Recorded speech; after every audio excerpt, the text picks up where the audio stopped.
bienvenue. Ce soir, on va parler encore une fois du coaching scolaire avec l'une de nos lauréates qui est en fait coach scolaire au Burkina Faso, qui est lauréate de Learning Coach, avec qui on va discuter donc du coaching scolaire, comment elle a trouvé, comment elle s'est retrouvée dans cette carrière. Ça, c'est d'une. Ensuite, on va discuter de l'impact du coaching scolaire, surtout sur les écoles, et comment aujourd'hui elle initie son travail avec les établissements scolaires. Donc, il s'agit de Zalissa, avec qui on va se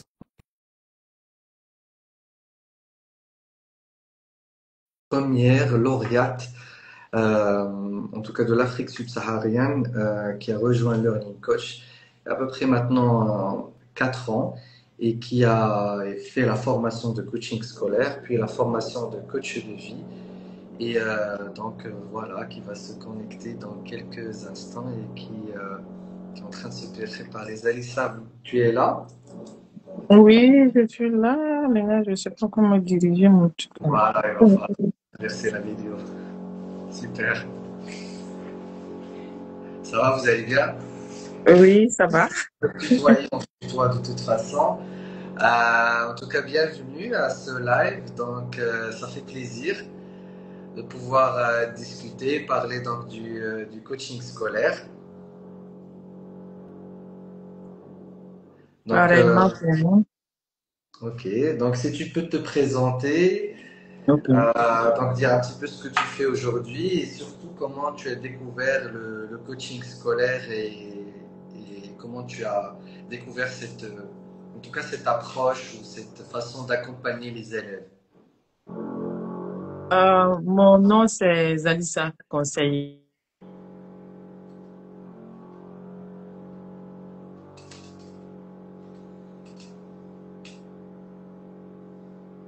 Je pense que ça bloque au niveau de la connexion.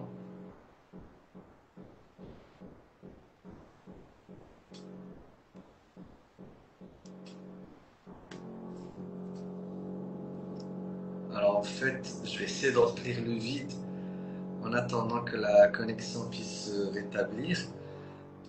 Ok, donc je pense que la connexion a été coupée. On va reprendre. Donc, on va refaire l'invitation. Alors ça arrive, ça c'est les aléas du direct. Il faut garder son calme. Donc je vais réinviter Zalissa. Alors toujours dans le cadre du coaching scolaire, donc on a effectivement des élèves aujourd'hui donc de l'Afrique, de la demande en Afrique. On a de la demande au Moyen-Orient, des enfants et des élèves qui ont besoin d'être accompagnés par le coaching scolaire. On a aussi donc de la demande, donc je réinvite Zalissa. Donc on a de la demande aussi au niveau du Canada, donc de l'Amérique de manière générale. Et en fait, tout ce qu'on fait se fait toujours de la même façon. C'est-à-dire qu'en fait, les élèves, ils ont les mêmes difficultés un peu partout, de la même façon.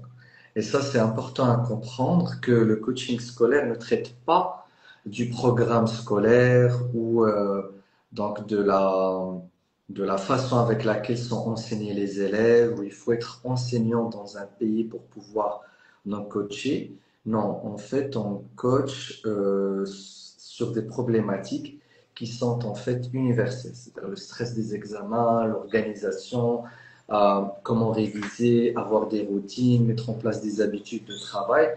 Tous ces éléments-là sont en fait un point commun entre tous les élèves de tous les pays.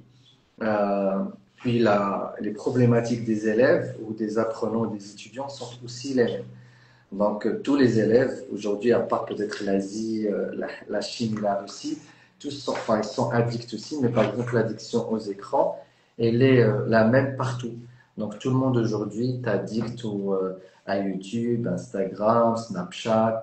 Tout le monde connaît Roblox, Minecraft, les jeux vidéo, etc. Donc on est vraiment face à des problématiques qui sont en fait communes à tous les élèves, quelle que soit la culture. C'est un peu l'effet de la mondialisation. Et c'est ce qui fait que le coaching scolaire ou l'accompagnement des élèves et des apprenants est pratiquement le même, quel que soit le programme scolaire. C'est pour ça, sur cette page-là, on a eu l'occasion d'avoir des coachs du Moyen-Orient, donc arabophones, qui travaillent donc avec les élèves sur place. On a donc Zalissa qui est avec nous, qui revient. C'est bon? Oui, c'est bon. Ok. Je reprends ma présentation. Ok, vas-y, ça a coupé dès le début. Voilà. Je disais que je me nomme Zalissa Conseilliga. Je suis du Burkina Faso. J'ai un niveau master en comptabilité, audit et contrôle de gestion. Mais en temps, j'ai eu l'amour et le besoin de chercher pour et pouvoir aider les enfants à apprendre mieux. Sinon, à aimer l'école. Ça veut dire à apprendre en jouant. Pour moi, je me dis que c'est pas impossible parce que je vois que les enfants traînent de plus en plus les pieds pour partir à l'école. Exact. Et c'est dans ces recherches que je suis tombée sur Monsieur Faisal. Sur YouTube d'abord, j'ai commencé à écouter les vidéos. Il dit ça, ça existe, coaching scolaire. Mais pendant ce temps, j'avais déjà fait le coaching. J'étais déjà certifié coach de vie. Donc, j'ai essayé d'approcher learning coach et pour savoir comment je dois faire pour pouvoir participer à une formation. Et après cela, je me suis inscrite pour suivre cette formation que je recommande vivement à tout le monde, tous ceux qui veulent en tout cas apporter leur contribution dans l'épanouissement des enfants. C'est surtout les enfants parce que quand on voit que les enfants peinent à aller à l'école, alors que bon, s'il n'y a pas grand-chose, c'est seulement qu'ils ne sont pas bien.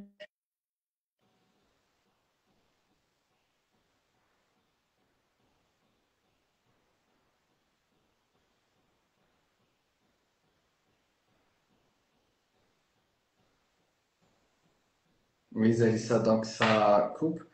Donc en fait, comme Zalissa vient de le dire, j'ai d'ailleurs aussi une conversation avec les parents ce week-end à Casa. Oui,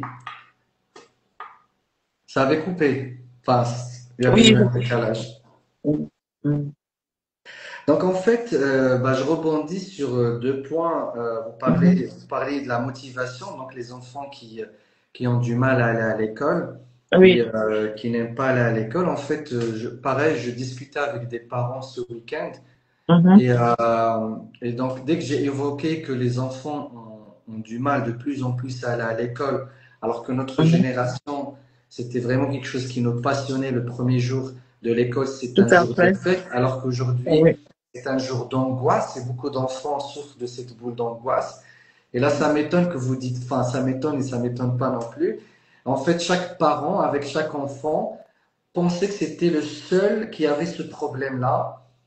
Et malgré que nous, par exemple au Maroc, beaucoup d'enfants vont dans des écoles privées qui sont quand même bien équipées, avec un environnement qui est quand même assez bien. Mais voilà, il y a vraiment ce constat de démotivation, de non-envie d'aller à l'école. Oui. Donc c'est ce que vous remarquez chez vous Oui, aussi? oui, c'est ce que je remarque aussi. Et la plupart, et en fait, la plupart abandonnent pour si peu. Quand on y va en profondeur, c'est seulement parce que l'enfant n'a pas les outils nécessaires. Et il se laisse accaparer par les écrans, c'est-à-dire la télé, leur smartphone, les distractions, et puis voilà quoi. Oui. Et en fait, et à votre avis, c'est quoi le lien? C'est-à-dire comment les écrans, les smartphones font qu'aujourd'hui les élèves n'ont plus envie d'aller à l'école? Quel est le lien entre les deux à votre avis? Moi, le lien est que les enfants perdent du temps. Par exemple, Mhm. un enfant qui quitte l'école, à son retour, au lieu de se reposer un tout petit peu et puis reprendre ses leçons, cet élève aura tendance à aller prendre son écran, son téléphone.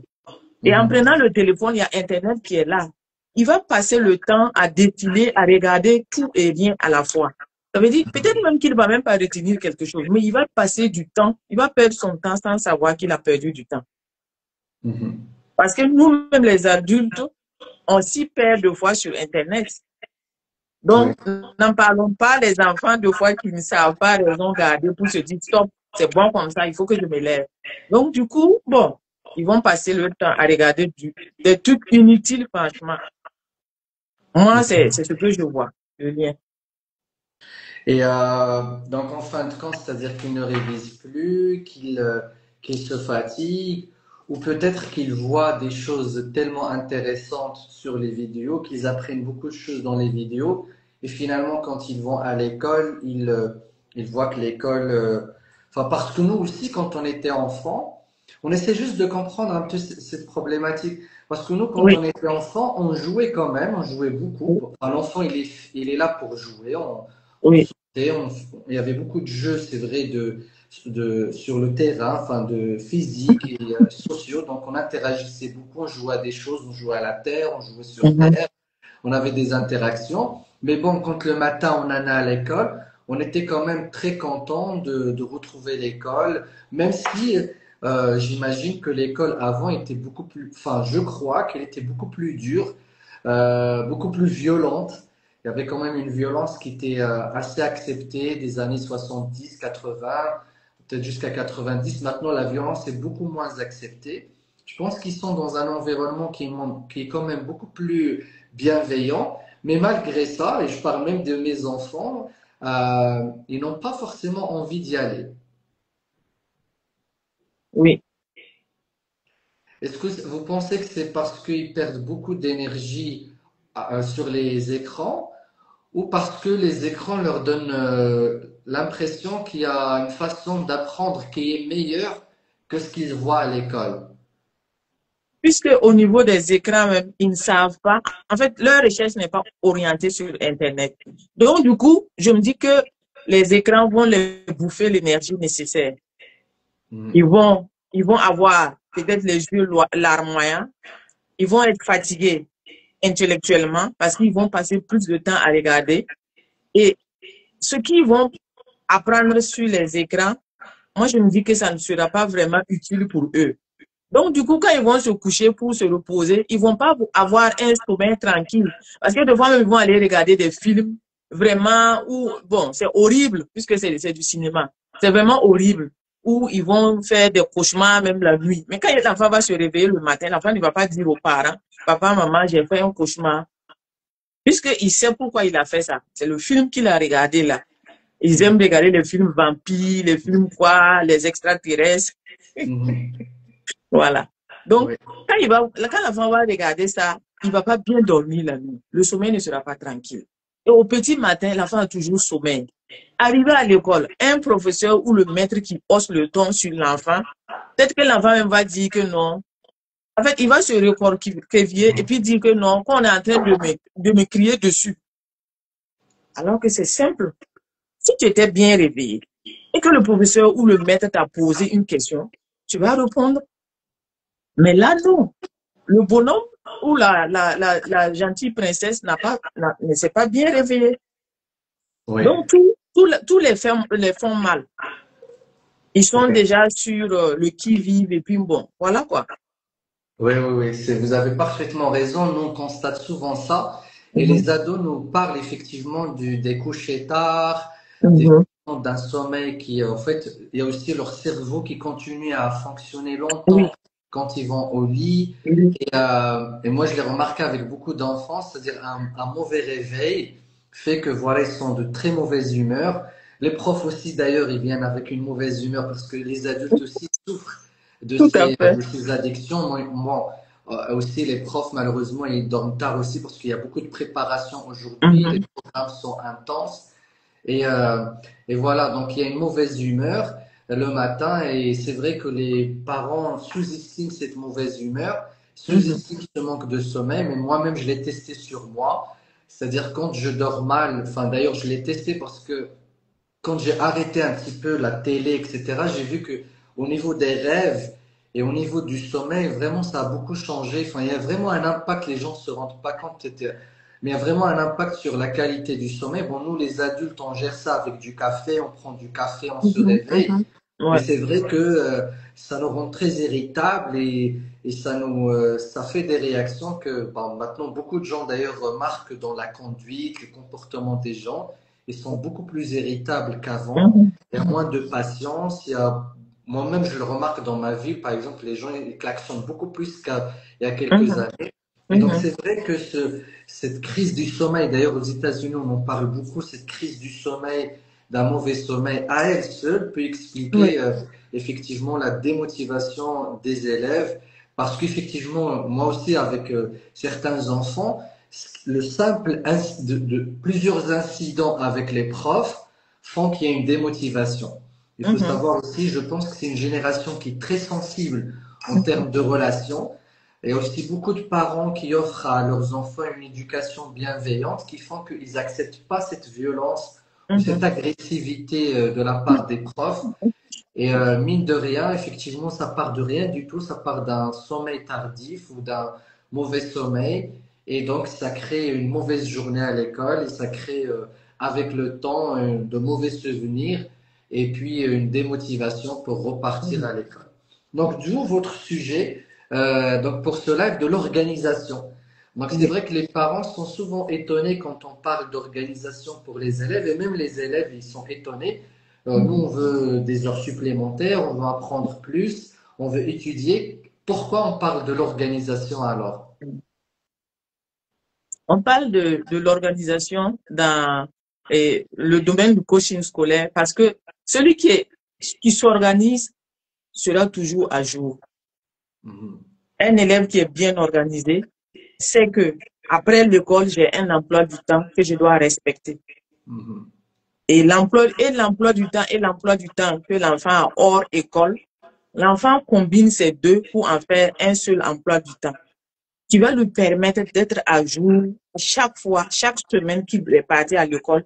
À la fin de chaque semaine, l'élève est à jour. Et il sera toujours prêt dès qu'il y a un contrôle. D'où l'importance de l'organisation. Par rapport à un enfant qui n'est pas organisé, lui, c'est le désordre total. C'est quand on dit qu'il y a un contrôle qu'il commence à fouiller pour chercher, il y a quoi à réviser. absolument. Et en fait, du coup, ça casse un mythe chez beaucoup d'élèves. Beaucoup d'élèves croient que pour réussir à l'école, il faut travailler beaucoup. Donc, Il tout faut à fait. travailler. D'ailleurs, quand on pose la question, et vous allez organiser des ateliers prochainement dans des écoles, Mhm. d'ailleurs, Oui, vous pouvez faire ce test, je le fais. Souvent, je demande aux élèves, pour oui. réussir à l'école, Mhm. combien de temps il faut réviser par jour? D'accord. Et tous, ils me disent, bon, quelques-uns disent 1 heure, mais la plupart sont sur 2 heures, 3 heures. Mhm. Et je leur dis, est-ce que c'est logique de rentrer chez soi à 17 heures ou à 16 heures, manger, jouer un petit peu et Mhm. réviser 2 heures? Est-ce qu'on a encore de l'énergie pour C'est deux ça. heures? C'est ça. Et ils me disent non, c'est beaucoup. Et je leur dis alors, est-ce que déjà vous travaillez 2 heures par jour? Ils me disent non. Et surtout pour le primaire et le collège, bon, pour le lycée, pour par exemple les sciences maths, des Mhm. matières qui sont vraiment faites pour ceux qui adorent étudier, ça c'est autre chose Mhm. parce que pour eux les maths c'est un jeu. Mais Oui, pour tout les à fait. primaires et les primaires et les collégiens et certaines branches du lycée, 2 heures ça fait beaucoup. Donc il Mhm. y a ce lien entre quantité de travail, beaucoup de travail et Mhm. réussite scolaire. Oui. Alors, quand je fais le test, je pose une deuxième question pour les meilleurs de la classe. Je leur dis, est-ce que vous travaillez 2 heures par jour? Alors, surtout avec la précision hein, de tous les jours, c'est-à-dire de lundi à samedi, Mhm. est-ce que vous faites 2 heures vraiment par jour chrono? C'est pas 2 heures où je me balade, je reviens, je bois un verre d'eau, je vais aux toilettes, je me promène. Non, vraiment 2 heures pures et dures de travail scolaire par jour, tous les jours, de lundi à samedi. Ils me disent non, en fait, c'est pas forcément ça. Voilà, c'est ça. Et aussi, c'est un mythe chez les parents. Les parents aussi, ils ont ce rêve.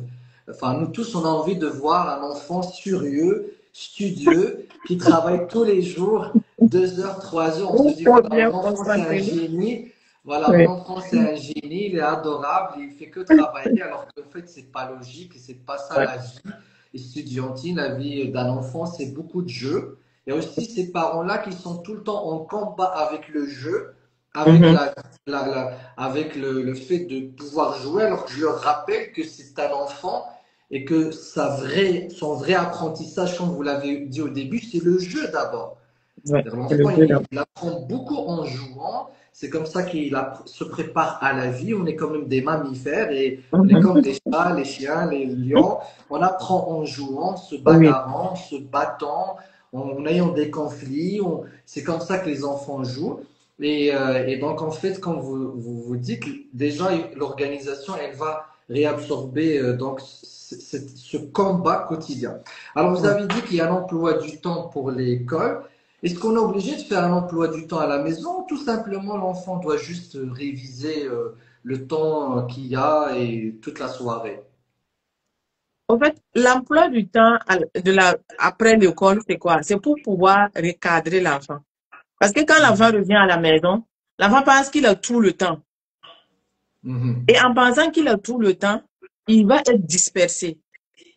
mhm, Dispersé peut-être en regardant la télé ou en étant sur Internet en train de scroller ou aller mhm, sur et faire les jeux sociaux, le foot et les jeux de société.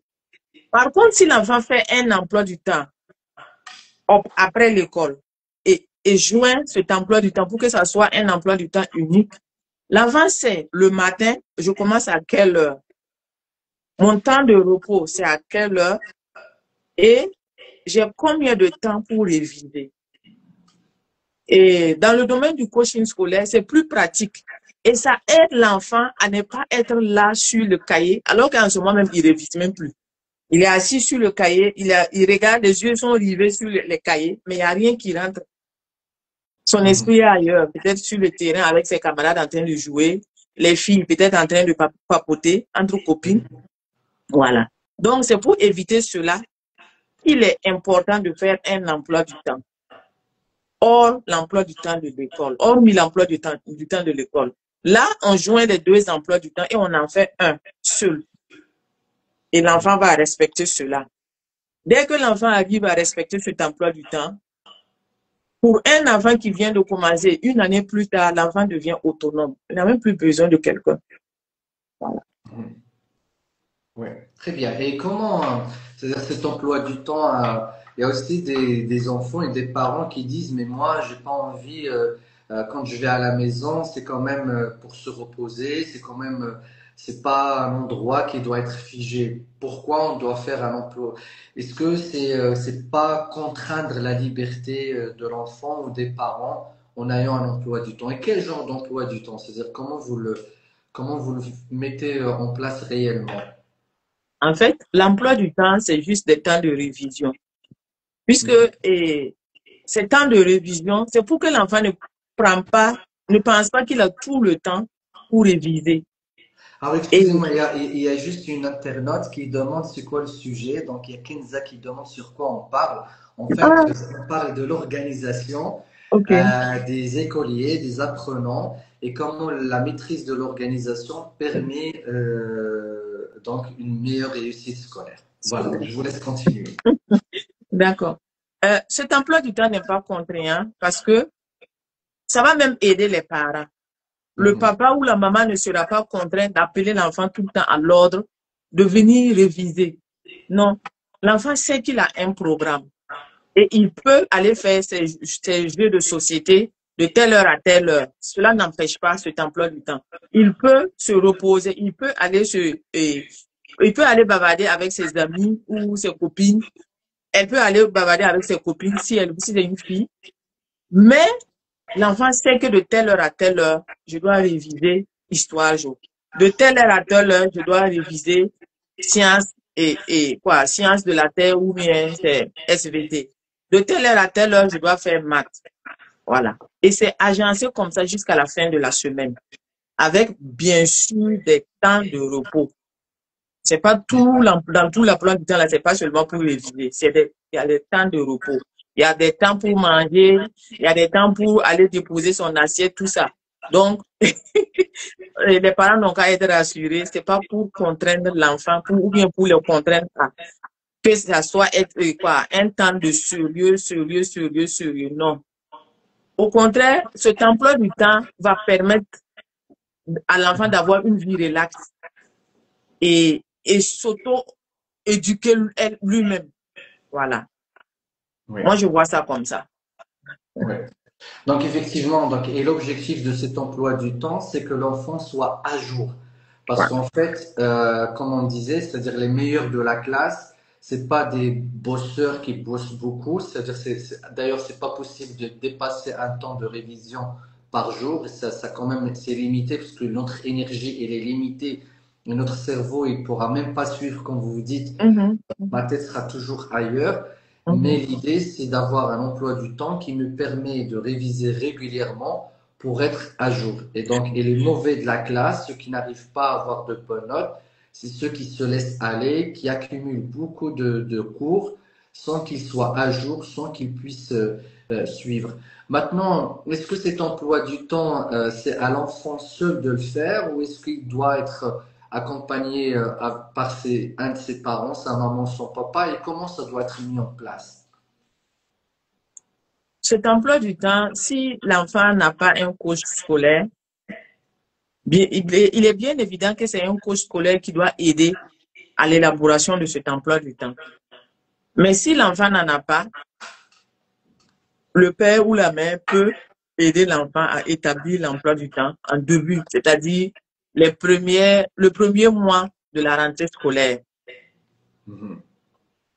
Et c'est en fonction de l'emploi du temps que l'enfant aurait pris à l'école. Les deux élaborent un emploi du temps ensemble. Et cet emploi du temps est général. C'est y compris celui de l'école et celui des révisions à la maison hors école. Mhm. D'accord. Et combien de temps, par exemple, un élève du primaire et du collège doit réviser par jour? Moi, je dirais un élève que ce soit du primaire ou du collège, les temps de révision doivent être morcelés. Dans notre domaine du coaching scolaire, on ne veut pas bon, l'expérience a montré que plus la personne est concentrée pendant plus de 30 minutes, plus la personne n'apprend plus rien. Mais quand la personne est concentrée pendant 30 minutes, avec une pause de 5 minutes, ça aide la personne à bien assimiler. L'enfant peut être assise en train de réviser, même si la leçon qu'il est en train de réviser va lui prendre 1 heure de temps. L'enfant fait d'abord, premièrement, 30 minutes. Une pause de 5 minutes. Il se lève, il part boire de l'eau, ou bien il marche juste un peu, il revient, il s'assoit et il fait encore les autres 30 minutes. Cela va permettre à l'enfant de mieux assimiler ce qu'il a appris. Que ce soit primaire ou secondaire, la personne doit s'organiser ainsi pour une meilleure apprentissage. Alors, pour ne pas être que des idéalistes et qu'on soit que dans la théorie, en Mhm, fait, dans la pratique, en tout cas, je pense on a une culture africaine et méditerranéenne qui n'est pas très liée au temps. Je pense même en Europe, ça arrive, c'est que, comme vous avez dit, souvent on a tendance à dire à l'enfant, va réviser. En tout cas, mhm, c'est moi comme ça que je l'ai vécu quand j'étais petit. mhm, Alors mes parents me disaient, va réviser. Et en fait, je suis fatigué, j'ai envie de jouer, je suis très distrait. Et mhm, c'est très difficile pour moi d'aller ouvrir un livre et de m'asseoir. Et souvent, quand je demande, d'ailleurs, je fais ça aussi avec les parents, je le fais souvent, je leur demande de quoi a besoin un enfant pour pouvoir réviser tous les jours. Tous, hein, sans exception, ils me disent qu'il a besoin d'être motivé, d'être engagé, d'avoir la volonté. Ils me disent des choses qui sont très émotionnelles. Je leur dis, OK, mhm. même si je suis motivé, j'ai la volonté, je suis engagé. Même vous, les adultes, si vous passez une journée au travail de 8 heures et vous avez la tête remplie et pleine de...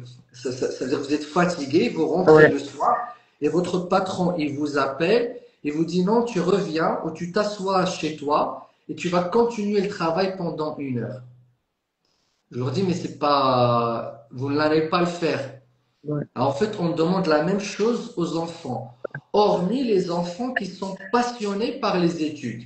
Ça, c'est une Tout à fait. catégorie à part. Mhm, Eux, apprendre, c'est vraiment jouer. Les matheux, par exemple, ceux qui mhm, sont vraiment dévoués à la science dans le lycée, ça c'est autrement. Ou les étudiants qui sont à mhm. l'université, qui adorent leur domaine, les médecins, les, en comptabilité, etc. Donc, qui adorent leur domaine, ça c'est autre chose. Mais au collège, au primaire, au lycée, si on a déjà passé 6 heures ou 8 heures à l'école et on a ras-le-bol souvent la fin de journée, et souvent on a quitté l'école, c'est-à-dire on a laissé tout derrière nous et maintenant c'est la liberté, je pense redemander à l'enfant, par sa propre volonté, sa propre motivation, de s'asseoir et d'ouvrir son et de re-rentrer dans le travail scolaire, je Ouais. pense que c'est quand même demander enfin, je pense que c'est un peu difficile pour les élèves Mhm. aujourd'hui. Mhm. Comment les parents pourront aider leurs enfants à instaurer cette organisation? En fait, moi, je dirais dans un premier temps, en fait, comment les aider, c'est quand comment on appelle, le parent lui-même, il a des outils nécessaires pour pouvoir aider l'enfant. Parce que des fois, les parents aussi sont désorientés. Voilà. Et quand quelqu'un est désorienté, tu peux pas aider la personne, tu peux pas aider ton enfant à aller loin. Voilà. Donc, moi, je recommanderais aux parents de faire appel à un professionnel du coaching scolaire pour pouvoir aider les enfants. C'est pas, parce que la modernisation a fait de telle sorte que nous, les parents, nous n'avons même plus le temps. Le temps pour nous-mêmes et le temps aussi pour encadrer les enfants. Et il y a beaucoup de choses qui nous échappent. C'est vrai, je connais faire mon travail de comptabilité ou de financier. Ça me vient en tête à tout moment. Mais je peux même pas m'imaginer qu'un enfant, pour pouvoir étudier, l'enfant doit s'organiser. Il faut aller réviser. C'est tout. Mhm. Et dès que l'enfant revient de l'école, il faut aller réviser. Maintenant, pour que le parent puisse aider l'enfant à s'organiser, il faut que les parents, le papa ou la maman aient les outils nécessaires. Mhm. C'est mon avis. Maintenant, s'il n'a pas les outils, qu'il fasse appel à un coach scolaire certifié pour l'aider. Et Absolument. lui et son enfant. Voilà. Absolument. Oui, parce que ça va peut-être étonner beaucoup de parents et même peut-être des coachs scolaires qui sont nouveaux. Nous, il nous est arrivé surtout avec des collégiens, des lycéens, il nous est arrivé de mettre un mois, c'est-à-dire semaine après semaine, rien que pour trouver la bonne organisation. Attention. Ouais. Donc, les élèves avec les activités, le sport, on se met d'accord sur une organisation, puis ça marche pas, puis des fois ils sont fatigués, puis des fois ils sont idéalistes, puis des fois ils ont trop mangé, ils ont mis la session de révision après avoir trop mangé, et c'est pas évident, c'est-à-dire on revient la semaine d'après, on corrige, et même moi ça m'a étonné, je me suis dit waouh, ça prend vraiment beaucoup de temps pour pouvoir s'organiser, comme vous avez dit, avec toutes les activités que les enfants aujourd'hui et avec le devoir d'aller aux écrans et de faire des choses maintenant, enfin, par obligation d'aller sur des écrans, etc. Donc, ça nous a pris des fois un mois, rien que pour instaurer, hein, pour trouver le bon emploi du temps. Et puis, une fois on trouve le bon emploi du temps, il faut encore un mois pour que que ça rentre dans les habitudes et que l'enfant s'habitue à s'asseoir tout seul. Mais c'est vrai que beaucoup de mamans et de papas me disent que l'enfant regagne en autonomie et reprend ses cours tout seul et il fait sa révision tout seul. Et en fait, l'idée, c'est que aussi beaucoup d'enfants, euh, quand ça ne marche pas, ils ont personne à qui expliquer pourquoi ça ne marche pas. Tout à fait. Et donc, c'est semaine après semaine. Alors, voilà, nous, ils nous disent pourquoi. Quand ça ne marche pas, des fois, au début, ils se culpabilisent. Ils n'ont même pas envie de refaire une séance. Alors, on leur dit, c'est pas grave, c'est ça le coaching. C'est que si ça ne marche pas, c'est qu'il y a une bonne raison. Et il faut juste trouver la meilleure organisation. Et comme vous avez dit, les mamans et les papas n'ont pas forcément la prise de recul, le temps. Souvent, il y a aussi des couples qui travaillent et Mhm, donc ils n'ont pas le temps de discuter, de décortiquer. Des fois, l'enfant a honte. Et mhm, souvent, nous, les parents, on dit que voilà, il est juste pas sérieux. Je voyais une mhm. maman, enfin, j'ai Tout vu à une fait. maman ce week-end. Mhm, Son enfant est passionné par une activité tous les jours. Alors tellement il est passionné qu'il est tiré par cette activité qu'il n'arrive pas à réviser. Oh, voilà. Alors elle me disait, mon enfant, il est pas sérieux, il est juste feignant, il aime pas apprendre. Je lui dis, mais madame, cette passion, il a une passion pour tout ce qui est finance et gain d'argent en ligne. Je lui dis, mais vous ne pouvez pas imaginer l'énergie et l'apprentissage qu'il dépense dans l'apprentissage de cette activité financière, alors qu'il est encore très jeune. Donc non, c'est pas qu'il est feignant, c'est pas, mais il est tellement absorbé par cette activité qu'il ne trouve pas le temps et l'esprit libre pour étudier les cours de l'école. Ouais. Alors ça m'a étonné, elle m'a dit non, moi je voyais pas comme ça, je voyais juste un enfant qui n'a pas de bonnes notes, qui voilà, qui est très rebelle. Je lui dis non, mais quand il va s'occuper de sa finance et de tout cela, il fait que apprendre des choses beaucoup plus complexes que ce qu'il C'est ça. apprend à Oui. l'école. Je lui dis moi si j'ai à travailler avec votre enfant, et donc ça c'est ce qu'on dit aux parents, c'est que si j'ai à travailler avec lui, je vais juste lui apprendre à insérer une petite demi-heure dans sa soirée et qu'il puisse l'instaurer de manière automatique tous les jours pour qu'il puisse se débarrasser du travail scolaire. Ouais. Donc ça devient un fardeau parce que là, effectivement, elle m'a dit plusieurs fois, je lui ai interdit d'aller aux écrans, j'ai coupé Internet et c'était encore plus violent. Je lui dis oui, c'est normal parce que vous lui avez coupé vraiment quelque chose pour laquelle il était passionné.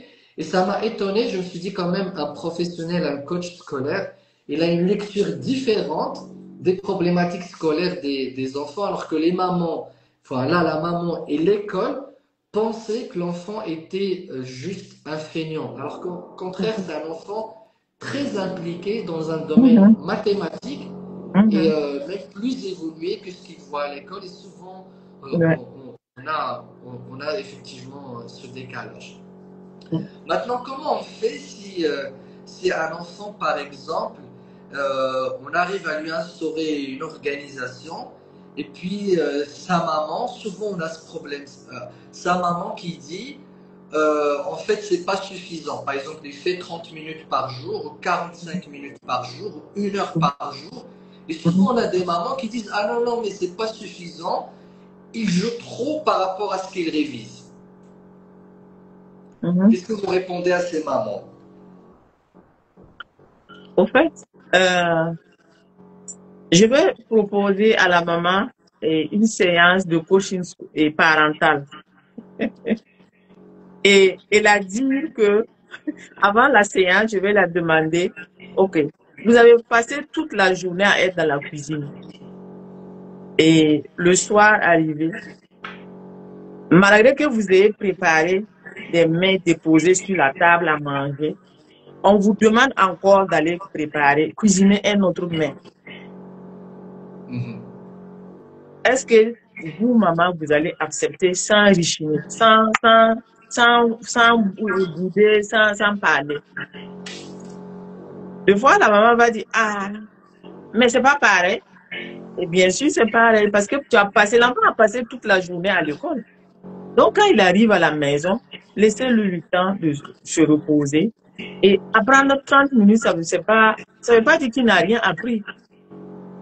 Donc, quand l'enfant arrive à s'organiser pour respecter ces 30 minutes, il faut amener la maman à avoir raison de savoir que c'est pas parce que l'enfant révise trop que l'enfant peut assimiler. Chacun a son rythme biologique. Il y a d'autres enfants même, peut-être même à l'heure où ils sont revenus de l'école, là, même s'ils révisent 3 heures de temps, ils vont rien assimiler encore. C'est déjà fini. Voilà.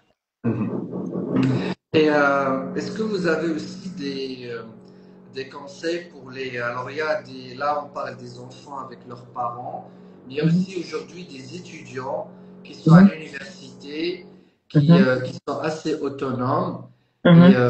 Et pareil, qu'est-ce que vous leur conseillez ou comment vous pouvez leur présenter l'importance de l'organisation? En fait, je dirais à un étudiant que l'organisation lui permet d'être à jour, vraiment, vraiment, vraiment être à jour. Pour un étudiant, lui, c'est encore, comme il est adulte, il est encore plus autonome. Mais deux fois, ils sont même pas organisés. On pense qu'ils sont autonomes, mais bon, deux fois, bon, ils se perdent dans leurs notes, ils prennent trop de temps pour réviser, pour préparer un contrôle. Alors que s'ils s'organisaient, il allait savoir que il y a les prises de notes rapides. Il peut savoir qu'il y a des résumés de leçons qu'il peut faire pour pouvoir mieux apprendre rapidement et être à jour. Voilà ce que je pourrais lui dire. Donc, l'organisation pour lui est très importante. Même pour les adultes, même ceux qui travaillent, même l'organisation est très importante pour eux. Très bien. Quelles sont les autres solutions ou les autres outils ou les autres idées que vous avez par rapport à l'organisation? En fait, par rapport à l'organisation, je dirais qu'il n'y a pas, il y a pas de petites tâches. Peut-être qu'un enfant qui a pris ses, comment on appelle, qui a recopié ses leçons à l'école, dès que l'enfant revient, il va dire, ah, si moi j'apprends seulement 30 minutes, ça va pas trop me servir. Et pourtant, c'est ça qui va te servir. Il faut que l'enfant commence à appréhender cette notion de bien s'organiser pour réviser. Ça, c'est premièrement. Et quand l'élève se fixe un objectif, par exemple, la note passée, j'avais peut-être 15.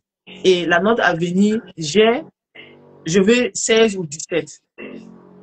Ça peut aider à l'organisation parce qu'un élève qui est bien organisé, quand il se fixe des objectifs, il atteint toujours ses objectifs. Ouais. Et maintenant, donc j'ai appris que vous commencez à travailler aussi, vous avez pour projet de travailler avec des écoles. Déjà de manière globale, comment un coach, donc là on a parlé du coach scolaire avec les élèves et les parents, comment un coach scolaire peut accompagner toute une école ou une partie d'école? Comment un coach scolaire peut travailler avec une école? Pour travailler avec l'école, le coach scolaire aura des sessions d'atelier par classe ou bien des classes binômes pour pouvoir échanger avec ses enfants et arriver à amener l'enfant à être motivé et à savoir le pourquoi des choses aide l'enfant à mieux et à aimer son école. Voilà. Et cela va encore plus décharger le personnel scolaire parce que l'effort qu'ils allaient mettre pour être derrière les enfants pour qu'ils puissent réussir, cela ne sera plus énorme. Parce que les enfants, à l'avenir, savent pourquoi ils viennent à l'école, comment ils doivent faire pour réussir leur année scolaire et il ne reste que mettre cela en application pour réussir leur année scolaire. Très bien. Vous avez apparemment une demande de plusieurs écoles ou de plus précisément deux écoles en ce moment. Comment vous avez approché les écoles? Comment a été la conversation avec eux avant de commencer et sur quoi vous vous êtes mis d'accord pour l'instant? D'accord. Au fait, je peux dire en termes commerciaux, je suis allée en prospection et je suis allée voir l'administration pour les expliquer ce que c'est que le coaching scolaire. Et le coach scolaire est là pour amener et aider l'enfant à aimer l'école et apprendre autrement ce qu'on lui montre à l'école. Et en présentant le sujet comme ça, j'ai glissé en même temps que la meilleure façon pour un enfant de réussir, c'est de s'organiser. Et nous, en coaching, on dit que l'apprentissage est un métier. Et le métier d'apprentissage a besoin de compétences. Et l'une des compétences premières ou des meilleures compétences, c'est l'organisation. Chose que beaucoup de personnes ne savent pas. Les enfants ne savent pas s'organiser pour apprendre. Peut-être les adultes même ne savent pas s'organiser pour apprendre. Donc, imaginez, vous êtes le fondateur de l'école X. Les élèves ont un coach scolaire ou bien les lycéens qui va les amener à comprendre le pourquoi des choses, à s'organiser pour réussir, pourquoi ils viennent à l'école. à la fin de l'année, les classes qui sont en examen vont réussir à 100% à leur année scolaire. Voyez-vous les retombées pour votre école? Votre école, on va parler de l'école partout. On va dire que voilà, telle école, les enfants font 100%. Telle école, les enfants sont si. Voilà les retombées de votre école. Voilà l'approche que j'ai eu à faire. Et on m'a demandé de venir commencer. Très bien. Donc, qu'est-ce que vous comptez faire? Est-ce que vous allez coacher élève par élève? Vous allez organiser des ateliers? Est-ce que vous avez aussi la possibilité de travailler avec des enseignants si le besoin se présente? D'abord, pour cette phase, je vais organiser des ateliers. Ça sera des ateliers par classe. Et pour les enseignants, si le besoin se fait sentir, je vais montrer aussi la méthodologie du coaching scolaire aux enseignants. Peut-être que eux aussi, s'ils sont bien organisés et mieux outillés, ils peuvent encore aider les enfants. Très bien, très bien. Et là, ce travail que vous faites donc de coaching scolaire, je ne vous ai pas posé la question au début. Donc là, vous travaillez, vous travaillez à plein temps et vous faites du coaching scolaire en temps partiel, ou vous avez donc là vous vous consacrez à plein temps au coaching scolaire? Actuellement, je me consacre à plein temps au coaching scolaire. Je fais la prospection pour voir les fondateurs ou l'administration des écoles et je m'organise en fonction de ce que je trouve sur place. D'accord. Et les parents, est-ce que vous arrivez aujourd'hui à les approcher? Est-ce que vous arrivez à expliquer aujourd'hui le coaching scolaire aux parents? Oui, j'explique et des fois ils sont émerveillés parce que bon, d'autres même se demandent, ils disent qu'eux ils ne savaient pas qu'il y avait du coaching scolaire qui existait. Voilà. Et je dis oui, c'est une approche pour pouvoir aider les enfants puisque c'est des êtres à part entière. Et c'est comme les adultes, quand il y a le coaching de vie, il faut aussi préparer l'enfant dès le bas âge. Et le coaching scolaire aide à préparer l'enfant dès le bas âge à être un adulte autonome dans le futur. Voilà. Donc, les parents sont émerveillés. Et puis, ils disent, ah, mais d'autres continuent de dire, ah, ça c'est pour les blancs, ça c'est pas pour nous. J'ai dit, et pourtant, c'est pour nous. Autant que le coaching de vie, c'est pour tout le monde. Le coaching sportif, c'est pour tout le monde. Ce coaching scolaire aussi, c'est pour tout le monde. Oui. Très bien. Est-ce que vous avez eu des expériences avec un élève que vous avez aidé en coaching scolaire, que ce soit sur l'organisation ou d'autres compétences d'apprentissage? J'avais appliqué cela sur ma fille aînée et son cousin. Et quand j'avais commencé à leur parler du coaching scolaire, on était parti sur l'organisation parce que j'ai remarqué que les enfants font tellement, en fait, ils se laissent aller, ils se dispersent trop par rapport au temps.